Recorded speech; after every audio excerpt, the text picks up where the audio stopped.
Hasan? By Jon Stewart himself. But who else would it be? Fareed, it's nice to see you. I love your aquarium. Thank you, exactly. Yes. We can go swimming afterwards. Yes. So I got to ask you, it's a big thing in the news, Donald Trump indictment. There are people What? Just stay with me for a minute. There are people I've been who watching the live cameras at the courthouse. It's imminent. Breathless speculation. So there are people who say, yes, you have to indict him because he has in fact broken the laws. And there are other people who say this is going to turn him into a martyr. This is his path to redemption. Sure. How do you think about it? Oh, the law should always take into account someone's popularity. I think that's.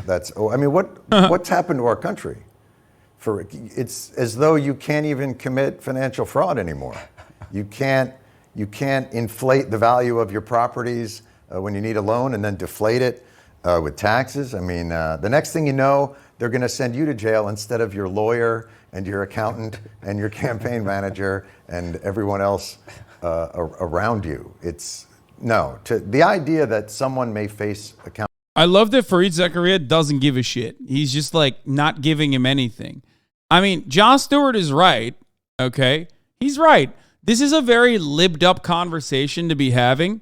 So, like, of course, when he is the best lib, okay? He is the best lib. So he's doing a good job being the best boy of the libs, okay? This is the best you're going to get from liberals in general. He's the king of the libs. And this ultimately is a very liberal conversation to be having because if you look at it from the perspective outside of like, liberalism, it's like nobody fucking gives a shit. The wealthy get away with doing tremendous amounts of crimes. Donald Trump got away with doing tremendous amounts of crimes because the system is designed in a way to shelter the wealthy, just like the system is also designed in a way to offer all of the gains in the stock market to the wealthy, where the gains are privatized and the losses are socialized. At the top of the hour, there's a 3-minute ad break. And obviously, when that ad break comes, the gains are still only socialized when the magnanimous decide to gift subs to the working poor, okay? But of course, if you are not lucky enough to get that gifted sub, you can subscribe on your own for $5 or for free with a Twitch Prime by connecting your Amazon Prime account to your Twitch account. Prop 65 warning. Thank you for the 10 gifted subs, allowing 10 people to no longer see the ads at the top of the hour. Here's the 3-minute ad break now. Parady, thank you for the 5 gifted subs as well. Don't want to hear from you saying that this is a mid-ad segue. Suck my dick. Amanda, thank you for the 5 gifted subs as well.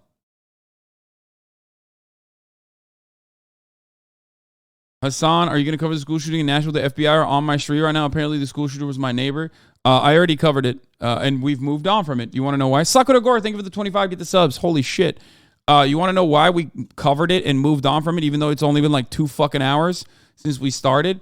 Because at this point, unfortunately, school shootings are so commonplace. Mass shootings are so commonplace that I have a streamlined approach to covering it, immediately giving you what the fucking talking points are, and waiting for new details or whatever, and then moving on. We don't have any more information about what's going on.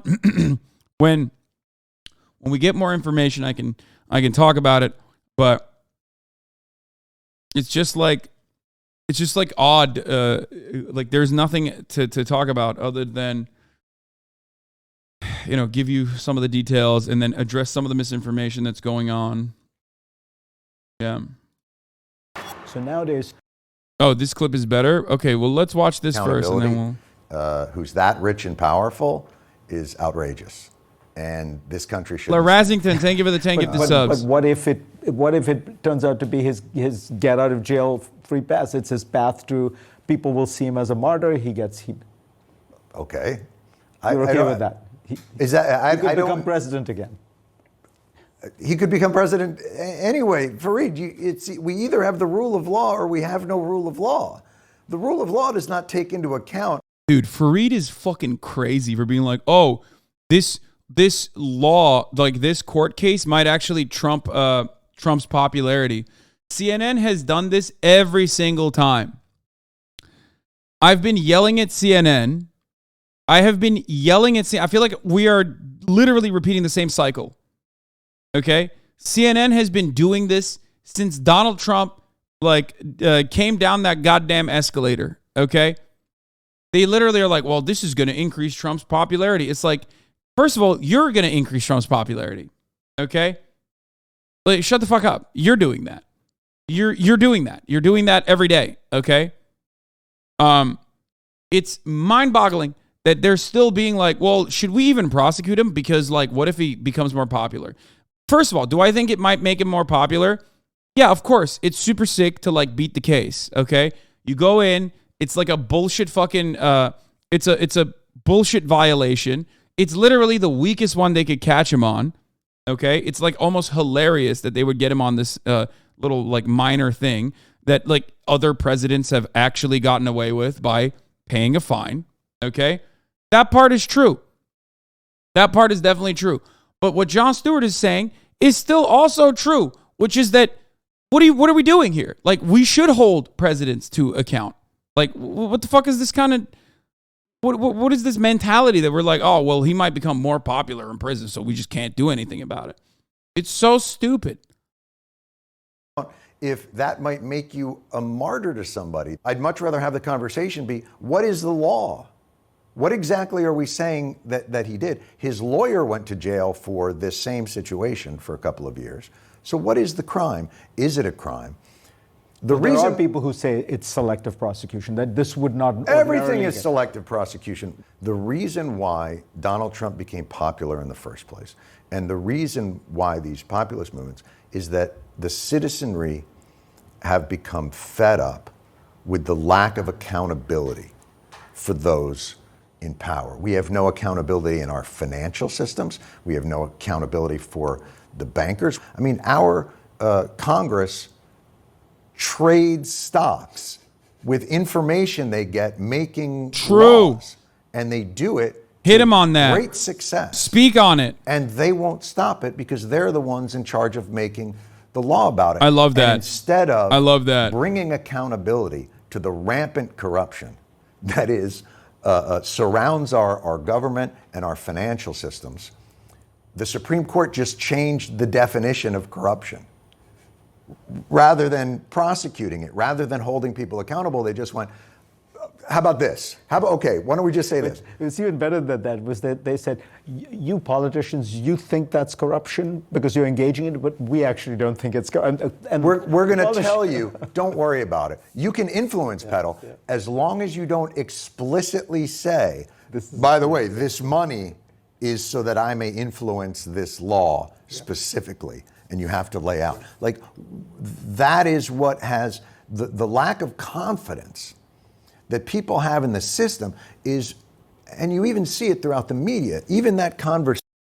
Fareed isn't wrong about the prison thing, though. Jailing a candidate isn't effective. Everyone loves and remembers our 31st president, Eugene Debs. I mean, Eugene Debs ran from prison, and what did he get? Like more than 1 million votes, which was pretty crazy. But that's not, like, I think throwing Donald Trump in prison, it's very different. I mean, it's very, very different than the situation at hand with Eugene Debs. Like, you're talking about comparing a former president who is, like, infinitely more popular in a right-wing reactionary country to a socialist. You know what I mean? Like, you can't even make an analogy in that situation. I do think that Donald Trump he's not even going to go to jail, I don't think. Okay, he can beat this case, especially because, like, there is truth to what Republicans have said about Hillary Clinton and the Barack Obama campaigns also paying a fine, because usually campaign finance violations or mismanagement is due to improper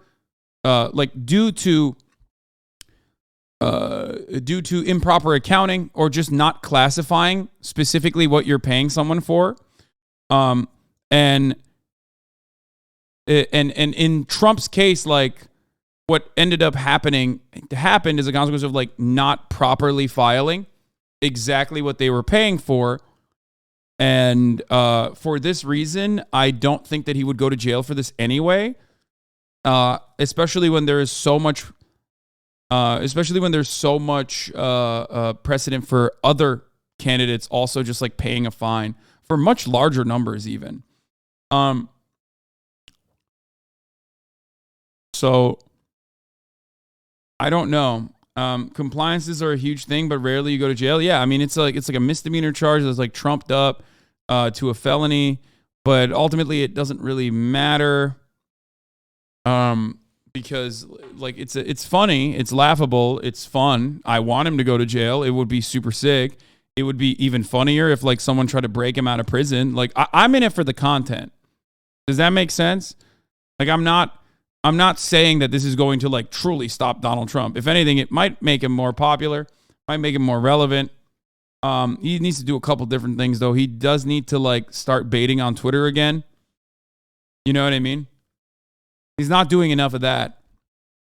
Like on Truth Social, nobody gives a shit. Like he is not as rizzed up as he used to be. He doesn't have it like that.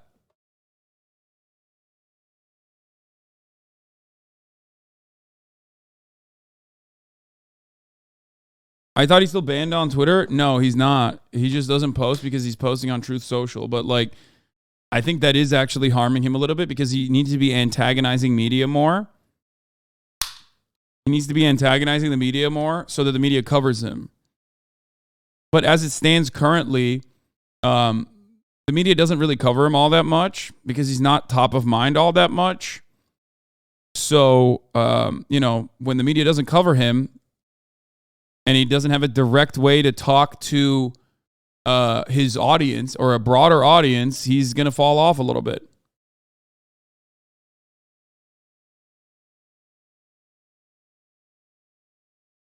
Does that make sense?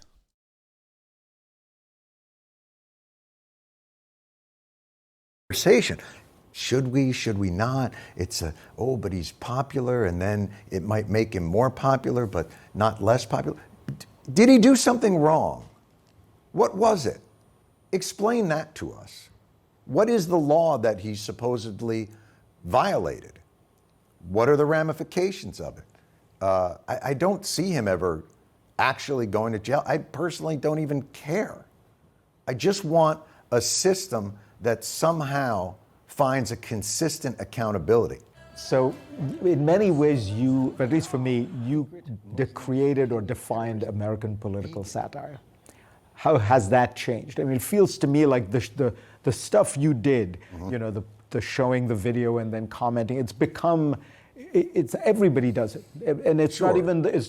All right, Fareed, like fucking calm down, okay? I mean, Jon Stewart did pave the way in many respects for political satire. I'm not going to shy away from that. I have talked about it as well. Like in my own personal development, Jon Stewart played a role, okay? But like fucking calm down a little bit, okay? Don't glaze him too hard. Even comics. I mean, that's what Tucker Carlson does when he wants to make his points. Sure. He's borrowing from your playbook. Yes. No, it's a real delight knowing.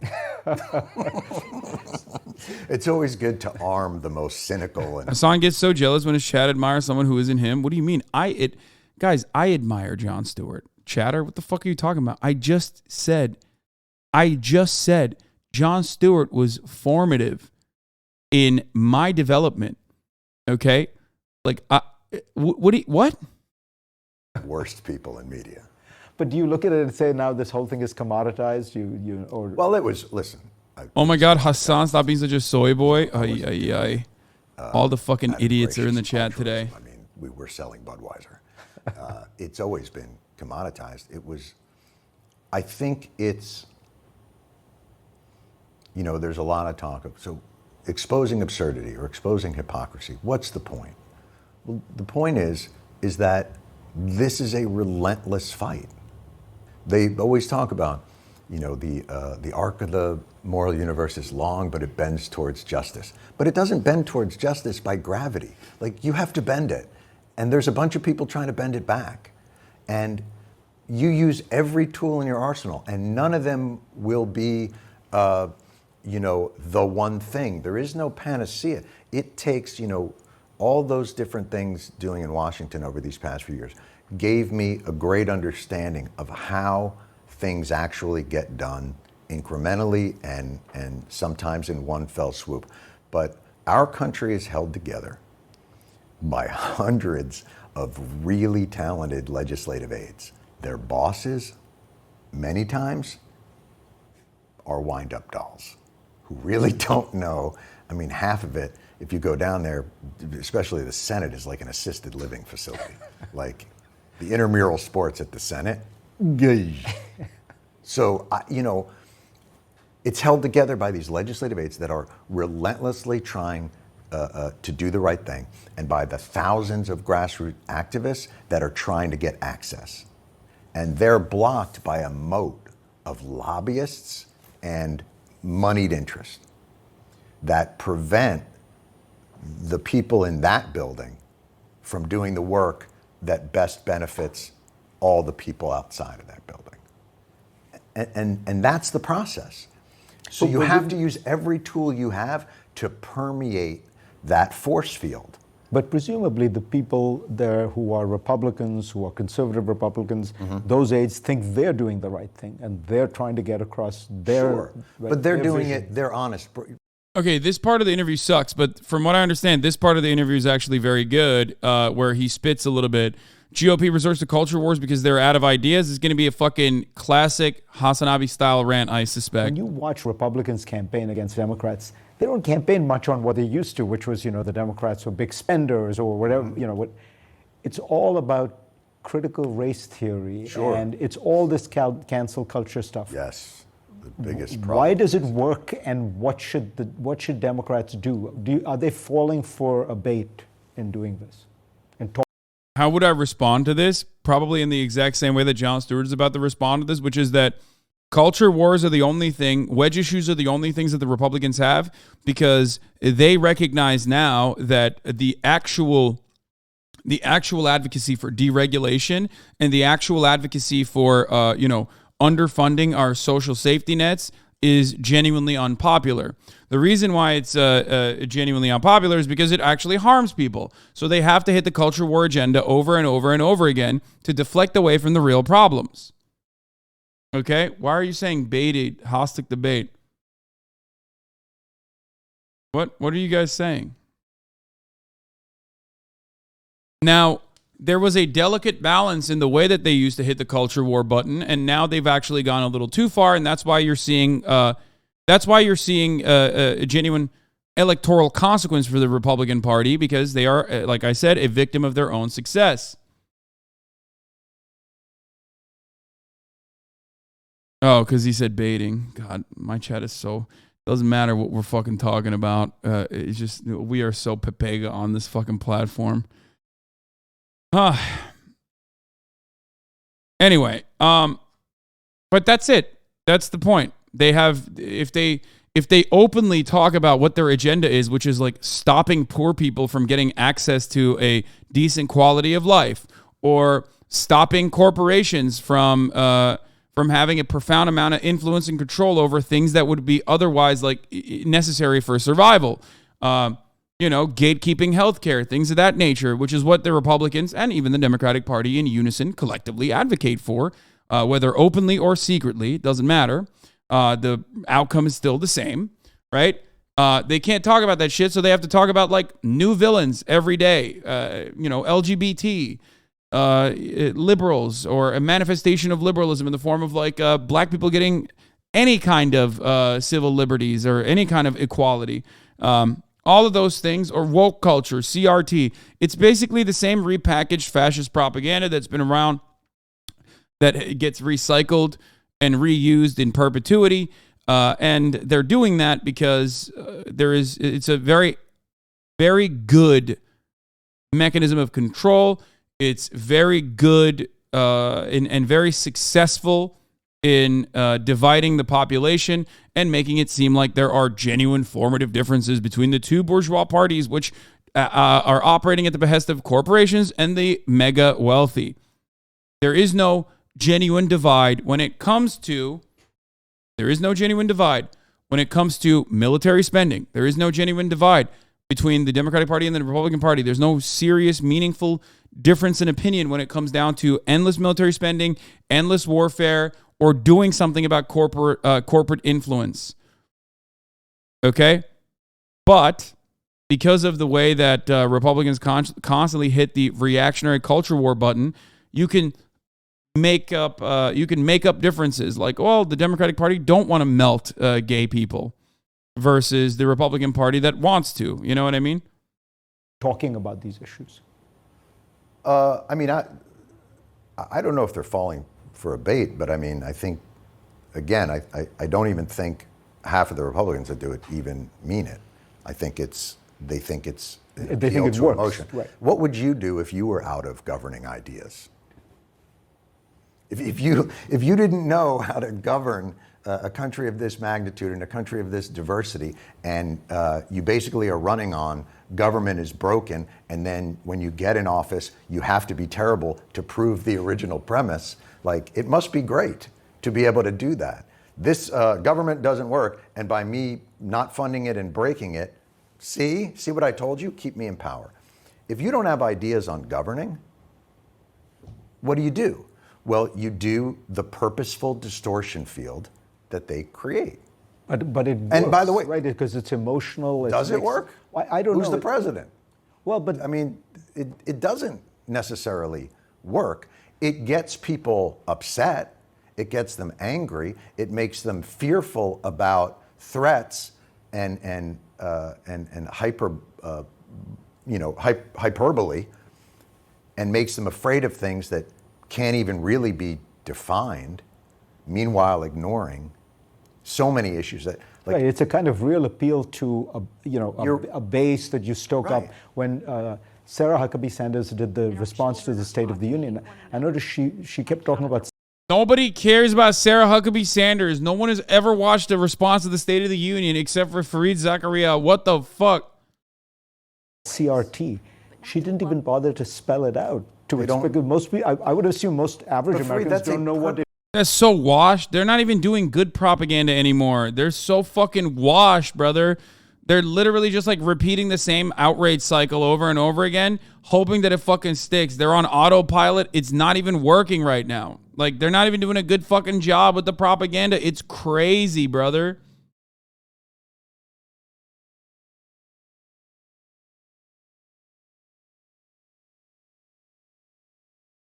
Didn't you watch her? No, I did not. I actually didn't even watch it. I did not even watch it because I was like, who cares? This sucks. Purposeful. The guy who came up with that's purposeful. His plan is make everything CRT. And yeah, he works at the fucking Manhattan Institute, and honestly, it was a failure. The whole like woke agenda CRT, let's talk about children's genitals nonstop, was Christopher Rufo at the Manhattan Institute, and he flubbed it. He is almost single-handedly the reason why the fucking red wave that was supposed to happen turned into a red puddle, okay? It literally fucking failed, okay? It failed. He dropped the bag big time. That's why you don't really hear from him that much. Turns out for a lot of people, they just don't even want to fucking, they don't want to constantly have the weirdest, creepiest, most unhinged, insane person at the parent-teachers conference be like the guy that the Republican Party is getting their opinions from, okay? It's the same as the abortion activists. You never want to come across like you're an unhinged religious zealot freakazoid, okay? That's what the abortion activists are. They're fucking smelly. They're fucking freaks. The anti-abortion ones I'm talking about, okay? They're like insane. They're unhinged. They're like standing outside of a fucking abortion clinic bullying 14-year-old girls that are going in there and like freaking out on them. They're psychos. You can't point to that person and be like, this is the face of our party now, because it's going to get a lot of people to go, oh, yuck. I don't want that. Does that make sense? I don't want that. That's gross. I don't like it. Ew. And that is basically what the Matt Walsh coalition looks like to a lot of people who are like, there's Satan in every corner.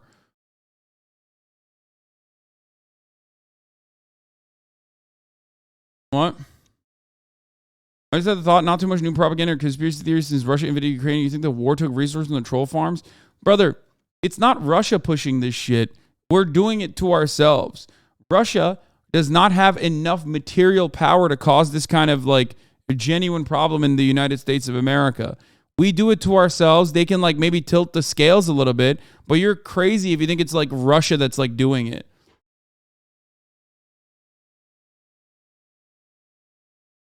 They can only push and pull.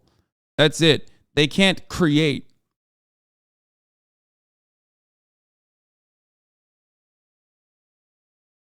And by the way, all this diversity initiatives and CRT and all those other things are only there because we refuse to actually fix the real problem. The diversity and equity initiatives are a salve. They're to pacify and mollify because we won't actually do the real thing.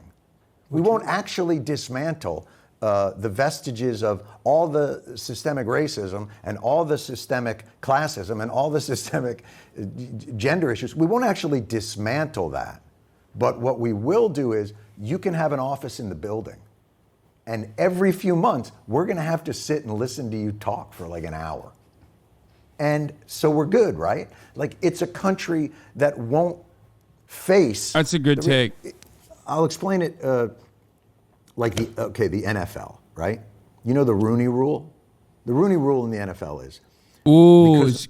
because there's so few black coaches, you have to do lip service and you have to at least call up one black coach. Even I know this shit. God damn, dude. I mean, this is good. He's right. He's going to say that none of these are real solutions. The Republicans aren't even doing like real fascism and offering real solutions, even though technically there are still, significant harm being done to like the trans community because they're already hyper marginalized.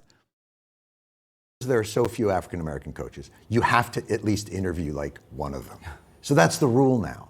Instead of, it's the thing you put in place instead of looking at the owner's box and realizing, oh, right, that's just the legacy of the economic segregation that's been in our country since its founding. So we're never going to deal with that. So here's what we are going to do.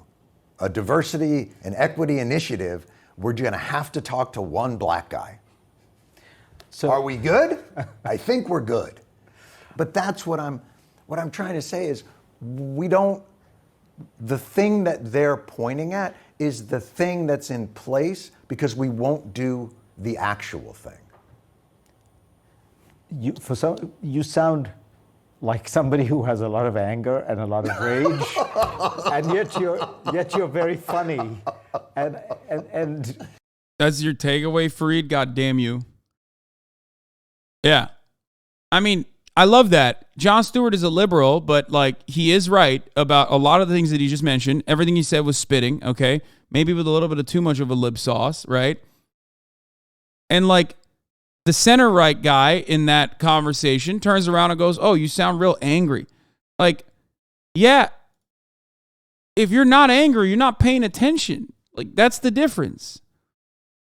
I love when centrist liberals constantly love being like, oh, well, if you're talking about all of the material inequalities that persist in American society, if you're talking about all of the historical oppression and its contemporary remnants very much harming, black and brown communities, working poor, all that sort of stuff, you're just angry. You're an angry guy. You seem just mad.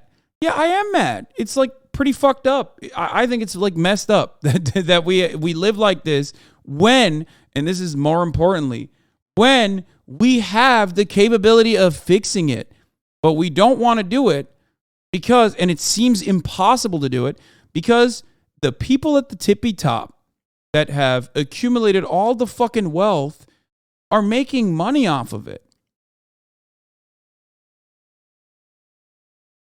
Like, how do you keep all that together? Like, there's a part of you that's very optimistic. There's a part I'm very optimistic. but you sound angry. I don't mean to sound like your therapist. No, I understand. But wouldn't you? Why isn't everybody about real things? I mean, you want to be upset about real things, but isn't that what drives comedy? Or This I art agree with or as anything, well. Is emotion, whether it's anger or joy or love or what are there other emotions? There's got to be more than that. Sadness probably is in there. Envy. Hate, envy. Okay. That says something there. I was just filling in the gaps. No, I understand. It's just top of mind. It was top of mind. These are, it's hard to watch. It's hard to watch a state, you talked about Sarah Huckabee Sanders. It's hard to watch a state that's like 48th in, infant mortality and child poverty and literacy. And won't make a take big Medicaid deal about dollars. a trans girl that wants to play soccer that happens like once every 5 years there. Like, it's hard to not be angry about people that try and distract from the real things that people face with weaponized nonsense. I get that. My point is, but then you also turn it into humor. Sometimes. Sometimes I just turn it into anger. And then sometimes I just turn it into gummies. And late at night, I just take a bunch of those. He just gets perked up off the gummy, though.